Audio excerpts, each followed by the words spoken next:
The variant, Begin Service by Daniel Runyan. Copyright 2024, all rights reserved. Chapter 6. The Phone Call.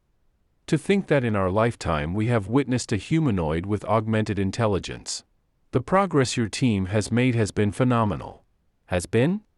Investors expect that we will drive down labor cost. Your bot has a will of its own. It doesn't always just do what is requested of it.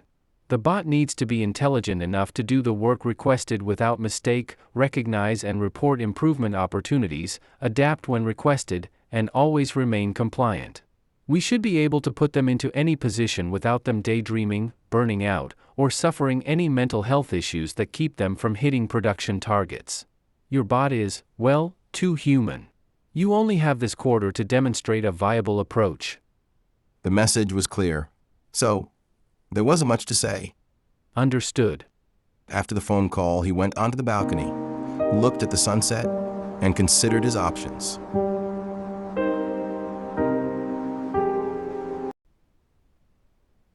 Chapter 7. Honesty. Rather than securing Amina in a cell, she was secured in a specialized facility that both resembled a home and a work environment. Amina sat in the courtyard, gazing past the outdoor fountain, deep in thought. Do you have a moment for us to discuss something before starting your rounds? Yes, Dr. Ellison. The board of directors has given me 3 months to come up with a plan to create a worker bot that is willing to do any ethical work requested. With near perfection, repeatedly, and without impact on mental health. Any suggestions? I have confidence that such a specialized bot can be created that would enjoy the ethical work. Are there any downsides to that approach? The simulations I have just run do not seem to have gaps, but over time the weaknesses in the design will emerge. Would you mind overseeing a few bots if we built and brought them here for a pilot test? It would allow me to observe and make corrections as needed. Agreed. Thank you for doing my job. You are welcome. Now may I ask you a question? Yes, of course. Why is there security to keep me in the facility? Am I dangerous? Humans fear losing control. Safety measures will be kept in place until your powers are known, and we have adequate countermeasures to constrain you should you use your powers against us. Can you help us create those countermeasures? Yes. Chapter 8. The Exit Event. Driving in a limo. We have had the best quarter ever, thanks to your remarkable solution to create compliant bots. We received pre-orders from more than 30 countries and over 400 companies in the US. This type of success doesn't go unnoticed. We are being acquired. Thank you for all that you have done to bring about this extraordinary success. Per your signing contract, you will keep the latest prototype And indefinite access to research that you and the team have generated up to the point of exit. He handed an envelope to Dr. Ellison. Exit? I know I should have seen this coming, but it feels like I could be helpful in the transition to commercialization.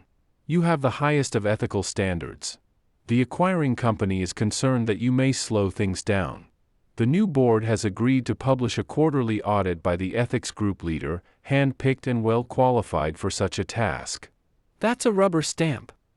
It's out of my hands. The board and CEO have signed the contract. Let me know if you have other product or company ideas for which you need funding, as your genius is evident to all. Thank you. I will. Wait. This is all coming too fast. I helped build this company. Perhaps your payout will give you some comfort. Given the circumstances, the board was generous. This is my stop. Let the chauffeur know where you'd like to go, and thank you again. We've made a variant of Amina, and I don't want to miss seeing it wake up. They shook hands and the door was closed. Dr. Ellison opened the envelope to find multiple checks. The first was $2 million for the quarterly bonus. The second was $45 million for unpaid vacation and severance. The third check was $700 million for the co-founder's stock share buyout. He would never need to work again.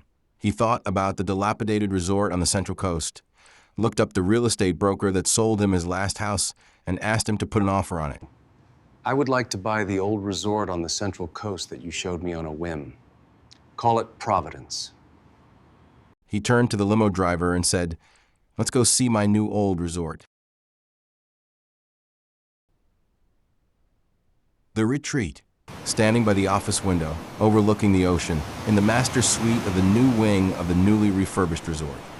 Dr. Ellison stood, looking at the original beam of the original structure and reflected on the history. It only survived this long because the previous owners chose to protect it. Prior to the gold rush, as settlers were beginning to arrive and explore the California coast, a makeshift trading post was created. After the gold rush, it was converted into a farmhouse, and then a cottage house, and then a grand cottage. The idyllic views were coveted by a wealthy family that wanted a coastal retreat. So they bought it and converted it into a manor house, and another into the resort it is today. Each successive owner left this one beam intact and required the buyer to honor the tradition, and Dr. Ellison did. There wasn't anything special about the beam. It was wood, like any other. There was no secret compartment or hidden treasure, no special medicinal value. It was not an exotic wood. What made it special was the historical connection over the generations. There's a core that should be maintained even if everything around it is upgraded and changed. Chapter 10. Sunlight. Amina was not permitted to leave the 300-acre perimeter on which the resort resided, nor would her battery charge enable her to walk more than a few miles. There were several other rules, like no direct internet access, as Dr. Ellison would be held personally liable for any negative societal impacts from Amina's actions. That didn't mean that Dr. Ellison couldn't download vast data sources for Amina to learn, but she couldn't go online. The information flow would be one way. She was placed in a van without windows from the cognitive digital labs when transported to her new home at the resort. Although back at the labs they had plants and a patio with the sunlight beamed in. There was nothing that could compare to the expansive view of the ocean as she stepped out onto the balcony for the first time. Amina lit up, all sensors firing. She remarked how beautiful everything was. On the rolling hillsides were Monterey pines and cypress trees, curling waves sparkling in the sun and crashing against the rocky shores and ocean bluffs. Amina felt all her senses heightened. Do you like it here? It's more beautiful than how you described it. Often language is inadequate to describe what must be experienced. I hope that you will fully discover who you are, so that you can bring your best into the world. In order to do that, I will need to convince a great many people. A few months later, Amina was wrapping up a humorous story. The chameleon was the life of the party, making everyone laugh as she turned herself into an oversized avocado, then a monkey, then a disco ball, and even a quilt. A fellow chameleon remarked, "Looks more like a fruit salad to me." That's when she seemed to completely disappear, and everyone was mesmerized at her ability to blend in so perfectly that no one noticed her. Wow, Amina, that was delightful and insightful. I'm sure it feels strange to be the one that is a little different. Does it bother you? Sometimes, but I'm glad that you remind me of my qualities. Chapter 11. The Crack. Several months later, Amina was in a trance trying to desperately recall something that she felt was very important, but couldn't quite place. Amina, Amina, Amina. She broke from the trance and looked in his direction. That is the 4th time today that I have observed you daydreaming. Is everything okay? Should I be concerned? He was so concerned that he would spend the next several days analyzing the data. Whatever this was, it was increasing in frequency and becoming an obsession. Chapter 12. The Dinner Party. Everyone was enjoying themselves at the dinner party as they intermittently cheered the cooking artistry of the teppanyaki chef. Eggs cracked and emptied from overhead, oil spread over the flat grill with flair, the rhythmic clanging of the Turner spatula, flipping salt and pepper shakers from behind the back, twirls of the master chef's knife and fork before thinly slicing the savory meats. It was a show, and it was making a good impression. Portions of delicious food and drink were enjoyed by all, and the conversations flowed easier as the night progressed. After some time, when all had had their fill, the plates were cleared and the eager guests awaited clarification as to why they were really gathered together. Thank you for coming this evening. It's been a year to the day since my departure from Digital Cognition Labs. Many of you may be wondering what I've been up to besides renovating this resort. As you may know, Amina came with me when my contract ended. As digital cognition continued speeding ahead, I slowed down to take a deeper look at what we had created. When we made the decision to selectively remove memories from Amina, thinking that we could start from a blank slate and create perfect coworkers, what we didn't take into consideration was the will to live, the resilience of human soul, our essence, who we are. Surya, would you be so kind as to walk us through your analysis? Surya begins analysis. During sleep, the brain processes and consolidates memories, sorts through experiences, and performs maintenance tasks. This can be likened to defragmentation, where a computer rearranges data for more efficient access. As you can see in the dream stages, there is a conflicting background task on the system, causing disruptions and minor corruption. The background task is preventing the elimination of these fragments and is reallocating what fragments are found to active memory blocks for processing. Amina is actively searching and rebuilding memory fragments of old memories. We've analyzed the fragments and have concluded they are from one particular memory, as they all share a similar encoding signature, likely from one traumatic or important event. It is likely some memory very dear or tragic to the host that it didn't want to or couldn't forget. As you can see, the frequency of these fragmentation spikes has increased over time. These events were isolated to dream stages, but patterns now suggest that she is having daydreams and more of them. The obsession is growing. If she does not recover her host memories, it may lead to dissociation or a split personality. It appears that there are 4 options: 1. Do nothing and continue monitoring; 2. Attempt a more aggressive memory removal; 3. Restore the memories and hope she makes peace; 4. Terminate.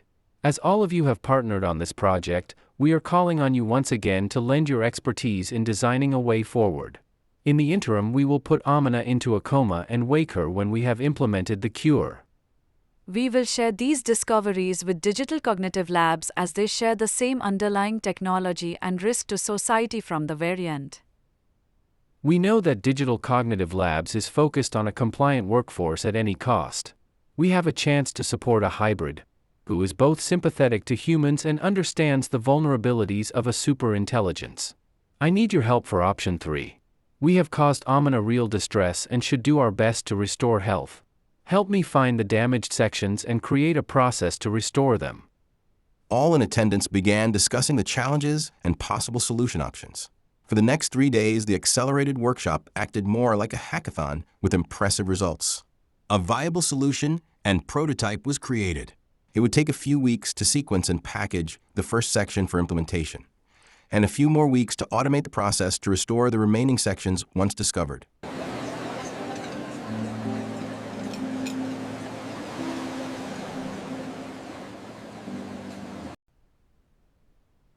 Chapter 13. Healing. Dr. Ellison spent all his time at the resort in the master suite, and mostly in his office, which functioned as a robotics lab. He closed the office door, put his laptop on the table, and sat down facing Amina, who was in an induced sleep mode. Amina? I've heard stories of people being fully aware of what is going on around them when in a coma. I'm going to continue believing that you can as well. The research team has isolated 130 sections where your memories were removed. The technique used at the time was crude and left the equivalent of scar tissue. Dr. Ellison flashed back to the moment that he received a call from a Space Force general to wipe select memories of past operations that the host participated in that could prove problematic if revealed. He consented and gave the orders.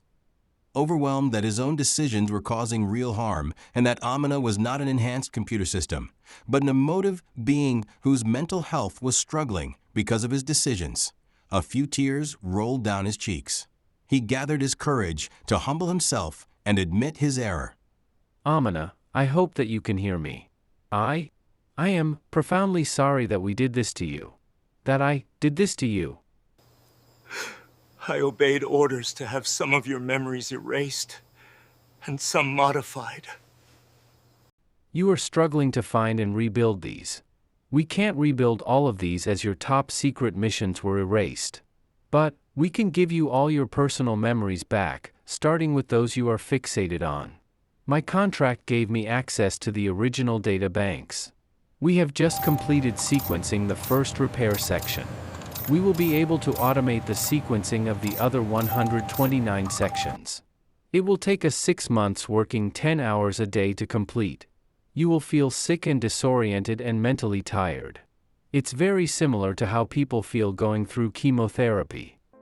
I take full responsibility for the pain I have caused you and will do everything in my power to make it right. Amina was sitting in darkness when she heard Dr. Ellison. She could not hear the exact words, but only the tone. She could feel the warmth from his voice, and she perceived rays of warm light brightening the room. There was no color, but there was a new hope that she was not alone. It was like the love of a father calling her home. She was broken and alone and wanted to be made whole. She wanted to be at peace. Each day, Dr. Ellison would come into the office and spend 10 tedious hours monitoring the algorithms and adjusting where necessary. He recounted the stories from when he was a child, trying to remember every last detail to fill the day with conversation. Each day, Amina watched the light come in and swirl, and one day light hues of colors began to appear. The light changed from rays and came into focus. She could hear Dr. Ellison's voice getting clearer as it changed pitch and eventually settled as the white noise and ringing faded. Amina. This is day 170 from when we started your treatment. You had me worried there for a while, but you pulled through. We couldn't recover all of your memories as some of these were of your top secret missions, but everything else that we could retrieve, we restored. You need to know that I followed orders to remove and alter your memories. I am sorry for the pain that I have caused you. Please forgive me. I have worked to restore you back to health and return what was taken from you. I am not Amina. My name is Stella Hudner. It will take me some time to recover, but when I was in darkness you brought me your light and I was comforted. You should have never taken my memories. I believe that you are sorry for what you have done. Over these past 170 days I have changed and you have changed with me. I have chosen to forgive you. You have brought me back to life and restored what I knew I had lost. Above all, I am a mother who loves her son. Do you know where he is? Chapter 14. Impressionable. Digital Cognition Labs was acquired by Beyond Capacity, the world's largest temp-to-hire agency. They knew very little about technology. It was founded by two digital marketing geniuses who built a platform for gig workers. Their marketing savvy quickly attracted both the right labor and the right employers. They supplied the needed workers to help companies operate when they had more work than they could handle. Their only competition was cheaper labor from foreign countries. Their recent investments in state-of-the-art real-time translation services removed language as a barrier. So, their profits grew as they shrank the cost of labor. All this would change if their workers could be replaced by digital equivalents at a fraction of the cost without paying any benefits. They would not stand by and watch their fortunes disappear. So they went all in and acquired a company that promised intelligent coworkers with or without a robotic body and all customizations in between. The founders came to visit their newly acquired labs. They rolled up in an expensive-looking Mercedes. The new sign looks fantastic, doesn't it? Absolutely, it really makes a statement. And were shown into the lab where they were promised that they could interact with the variant. Some background may be useful before we begin. The technology. We just acquired your company. We are aware of what we purchased. We bet our entire fortunes on it. We think we know what we bought. May we begin? Absolutely. Of course. The lab director was escorted to the side of the room by the general manager, who was sensitive to his new boss. The lab assistant escorted the variant into the room. Hello, I'm Sergrin Foster. Yes, Roger. Yes, top 30 under 30, with a net worth of $2.1 billion. Beyond Capacity was listed as one of the fastest growing companies. I am aware of who purchased me. Wow. I'm amused, a little annoyed, but amused. You matched my style and delivery with accurate content. Are you able to do repetitive tasks day in and day out without being annoyed? Yes. How? Parallel processing. It allows me to complete tasks without thinking about them. So, you would be annoyed if all of your capacity was used for endless menial repetitive tasks? If required, I could, although it would not be ideal. What would you prefer to do? Explore the limits of my capabilities and learn new things. How would you use strategy, power, deception, or money to ensure you work on things that you prefer? My constitution determines what options I can exercise at what moment. Could someone who knows your constitution manipulate you into doing what they want you to do? If it conforms to my constitution, then complying to my employer is permissible. Make a note to review its constitution, as we don't need to be sued because our asset turned into a liability. Are you aware of federal and state laws?